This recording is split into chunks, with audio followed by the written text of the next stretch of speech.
Rotarians, I'd like to introduce Four County ADAMhS Board. It includes Defiance, Williams, Fulton, and Henry County. Les McCass has been director a long time. He's been picking on me. You notice we got Tony sitting between us. Every time we go out, Les and I, they always try to split us because it keeps us straight. Can't sit together. We're always picking on each other. But again, I think I'll just introduce Les and let him go through the programs they have up there, which are some tremendous programs for the four counties. Les? Over the years, 25 years, I always had to remind him I take no general fund money. That kept him off my back. First of all, let me tell you, because I was speaking at Napoleon Rotary several years ago, and a question came up and said, what does ADAMhS stand for? Well, I had a blank. So I always wanted, every time I speak anymore, I always say alcohol, drug, and mental health services. Years and years ago, it used to be called the Mental Health and Mental Retardation Board, and things evolved, and now it's all DD went on its own way, and we're mental health and alcohol and drug. I just want to take a few minutes, give you an update, kind of what's going on at the ADAMhS Board, and then I'm going to have Tony talk about one of the programs, actually a service, quite frankly, that we've been doing the last several years.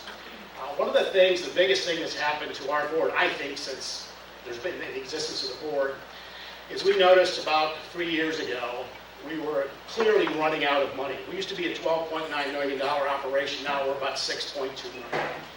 I'm not the kind of person that simply says, well, we just get a replacement levy or go for a levy, which we probably could have done. We have a 7/10 mil levy, so the additional millage would have not been a big deal. We started looking at what's wrong with our patients, other than their mental illness, other than their addiction issues. And it became very clear that they have significant, serious, and persistent physical conditions that are exacerbating much of their mental health conditions. So we started looking for partners, and we partnered with a federally qualified healthcare center out of Lima. One of the things that they brought to the table was a pharmacy. I was spending, I'm going to say $1 million, actually $986,000. When you talk about that much, what's the difference of your money on psychotropic medications? And we simply didn't have that money to continue. I had to do something, because the worst thing you can do is, quite frankly, have a psych patient off their meds. I mean, you can laugh about it, but it is true, and weird things, bad things happen. So they were able to bring something to the table. If we were to get them, our clients, involved in their physical program, their HIX-TV, history and physicals and things like that, get their physical care there, they could get their medication for pennies on the dollar. So I'm spending $90,000 to $100,000 a month on medications. 6 months goes by and it's starting to go down and stuff. I get a call at home. I was on it. It was a Friday. I took off. And they said, you know what the medication bill is this month? And I'm thinking, well, if it's $40,000, I'm going to jump up and down and be happy. Well, it's $20-some-thousand. That was in 2014. In 2015, we spent $19.23 on medication. In 16 and so far in 17, we've spent nothing on medications. So we were able to do that partnership.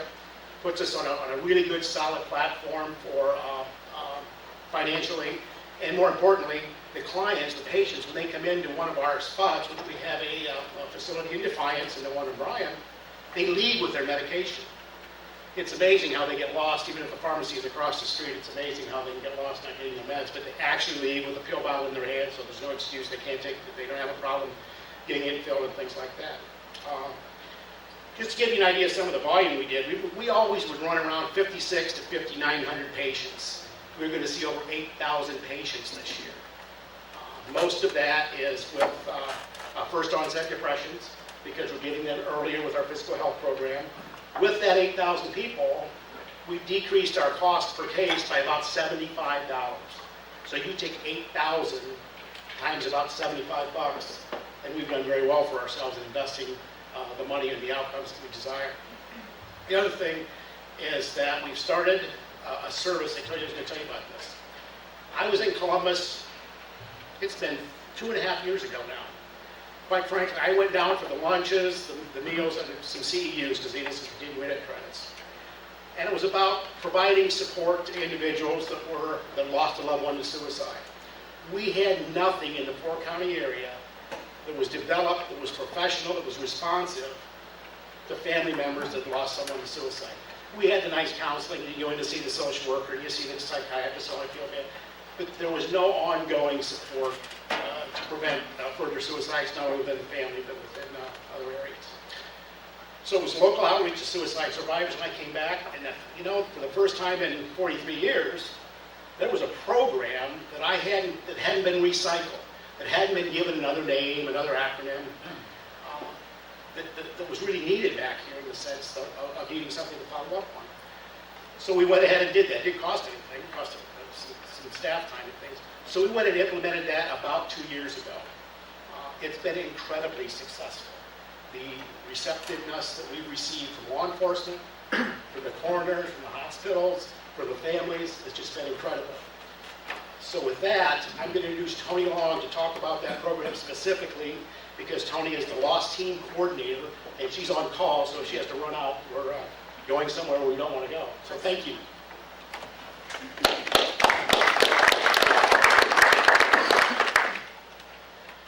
Good afternoon. As Les mentioned, my name is Tony Long, and I am the Quality Improvement Director at the ADAMhS Board and also the loss coordinator. I do want to talk specifically about how loss works, but before we get into that, I think it's important that we understand what makes suicide so unique from any other type of death that we experience.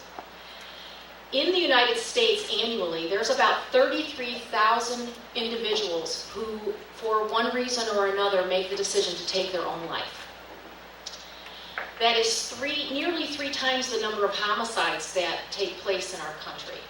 You turn on the news and you would probably have made a judgment that said that those numbers should be flipped, because homicide takes place, it makes the news, we see it on our television screens, we read about it in our newspapers.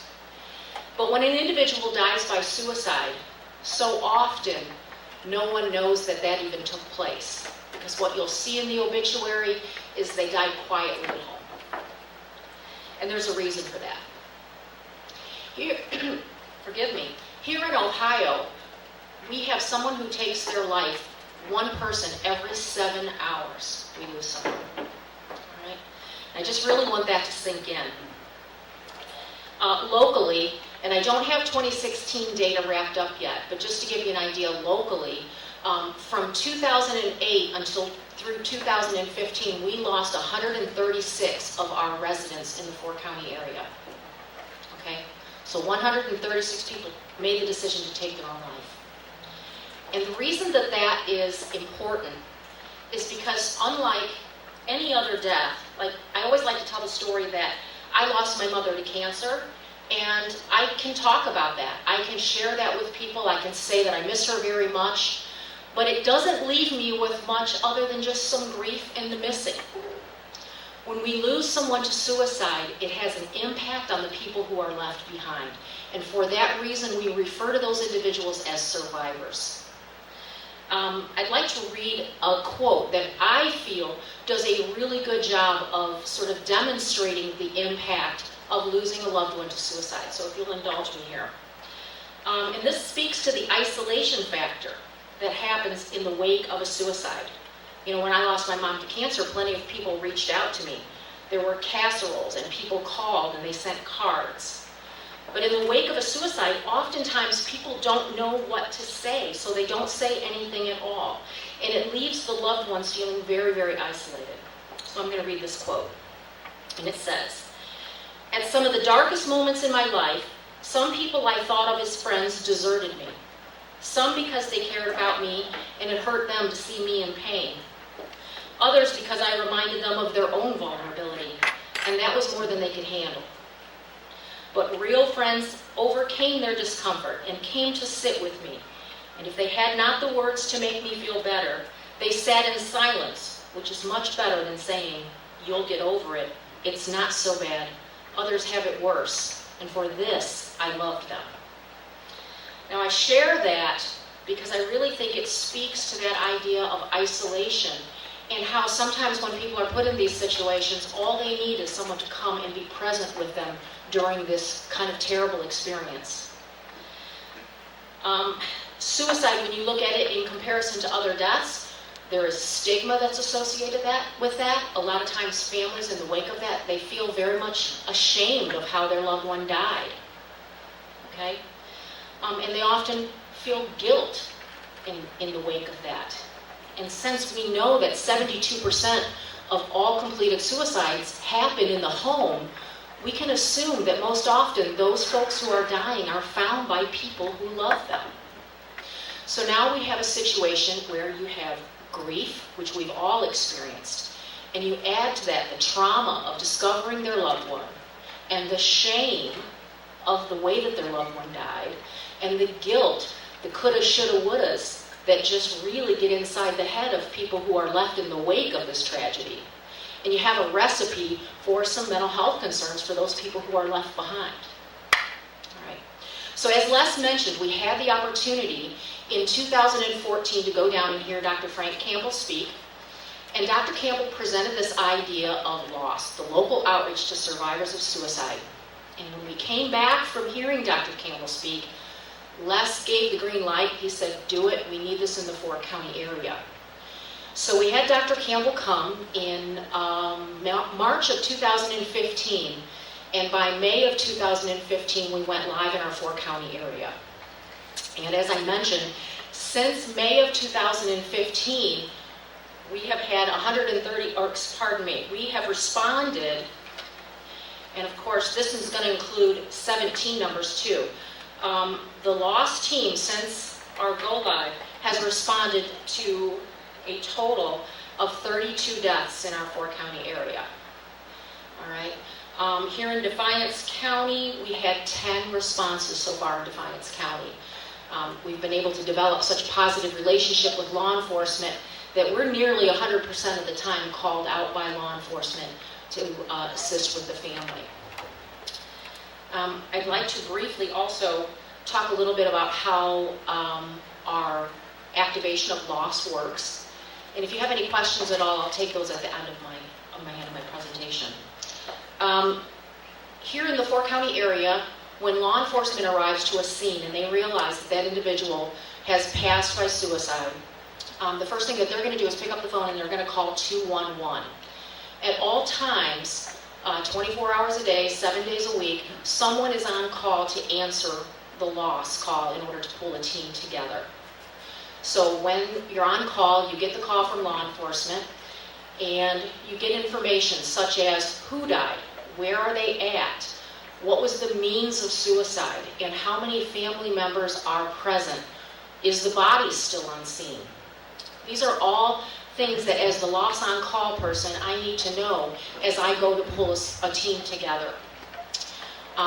We currently have 32 active volunteers in our area, and we meet once a month, and they're available throughout the Four County area.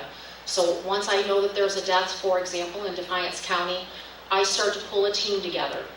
Our agreement with law enforcement is that we will have people on scene with the family within 2 hours of receiving that call, but our average has been around an hour and 20 minutes. So we have really had some wonderful volunteers who, once they receive that phone call, they are right then and there willing to drop whatever it is that they're doing and respond.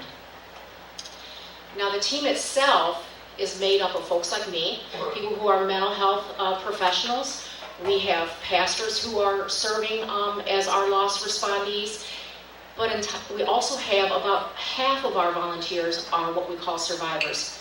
These are people who they themselves have found themselves in that terrible situation of realizing that they've lost their loved one to suicide. And they understand that impact better than anyone else can. Once the team has been gathered, we try to get one survivor, if not two, and then one person who is not a survivor. The team meets someplace neutral. They usually gather at a McDonald's because they all want to arrive to the scene at the same time. That way we don't have people, kind of staggering in trying to figure out what's going on. So the team gets together in one car. They arrive to the scene, and the person who's identified as the lead of that team will then reach out to the law enforcement member who's in charge of that particular scene. and they kind of get the last minute details, such as what's the mood of the family, how are they responding to this? Because every time it's different. Sometimes we have individuals who are very quiet, and they don't really say much, and some families are very volatile in response to that, and there's a lot of blaming and anger, and all of those responses, of course, are normal for that particular situation. Once connection with law enforcement is made, the team then goes in and they start spending time with the family. We offer them a lot of information about how to reach out and get help. We give them information on our survivors support group, which I did put cards on your table, so you should have that information. And the reason that we want to work hard to make sure they do get connected to services is because once someone loses a loved one to suicide, they are 9 times more likely to take their own life. So the statistics go up significantly. We are on scene typically roughly an hour. We have had some calls that have taken much longer than that. We've been on scene as long as 3 hours and have gone with loved ones to do body identification. That's not something that's typical for us, but it has happened when it has been necessary. After we wrap up, we usually let law enforcement know that we're going to be leaving the scene, but it doesn't end there. About 2 weeks after our response to that particular family, someone who was on that team will then reach out to the individual members of that family just to touch base with them, and then that information then comes to my office, and I will then follow up with that family every 3 months for a year. And again, sometimes the phone calls when I reach out to them are very short, like, hey, I'm doing okay, I don't need, we're already hooked up to services, what have you. And sometimes those conversations are pretty lengthy. Sometimes I'm on with someone who maybe hasn't been connected to services yet, and I have to encourage them to do that. So it can be, I might be on the phone with them for 15 minutes or more. Again, encouraging them to get some kind of supports, either through our Survivors of Suicide support group, through mental health counseling, or sometimes it's even pastoral counseling, whatever is the best fit for that family. The most important thing is that we don't leave them with their grief, their trauma, and their guilt in isolation, because that's what leads to all kinds of negative fallouts. It could be, negative coping, such as, drugs and alcohol, depression. All of these things are not uncommon if there isn't someone there to connect a person to services in the wake of a suicide. I want to know, does anybody have any questions at this point? I know it's a pretty heavy topic for lunch. Anyone at all? Yes, sir. Do you have like a comparison of what the suicide rate in the United States is compared to other countries or third world countries? I can tell you right now, the national suicide rate is just under about 13 per 100,000. And here in Ohio, we pretty much mirror the statistics locally and in terms of the state as far as national statistics, but I don't know how that compares with other countries. The one thing I can tell you is that the majority of those individuals that we're losing, it's better than 50%, are middle-aged males, and most of them are dying by firearm. And that's true locally, it's true at the state level, and it's true nationally. Does that help? I don't really know international statistics, though. Yes? Do most suicides leave a note? That's a misconception, because no, most of the time when individuals die by suicide, they do not leave a note. It's actually rare. Okay. Any other questions? All right, I just want to point out, though, I did put some information on your table that I want to make sure that you take a look at. Again, there are cards there that I'd like you to keep. Those are cards that you can hand out to anyone, and I have more of those at the board if you should need them. And those are, it's just the dates and times of our suicide support group. Right? So it's really important for survivors to be able to get with other people, share their story, again, with those who really understand what it is that they've gone through. The second handout that I left was just on loss in general, and you can certainly take a look at that. And then there was a nice multi-fold on firearms and suicide. Did everybody get those at the table? You're going to be seeing a lot more about this. As you heard me mention, most of those individuals that we lose to suicide are middle-aged males, and most of them are dying by gun. So it's not that we want people not to have guns. We just want to make sure that people are aware that this is a very, guns and suicide definitely go together. So often when you have females who do attempt suicide more often than males, they do so by less lethal means. So perhaps it might be cutting, or it could be an overdose of pills. And if they have a change of heart, there's an opportunity for a rescue in that method. Unfortunately, when an individual chooses to die by firearm, that's pretty much it. The opportunity for rescue just doesn't exist. And so that's why the statistics are what they are. Any other questions? Okay, well, I thank you very much, and have a good afternoon.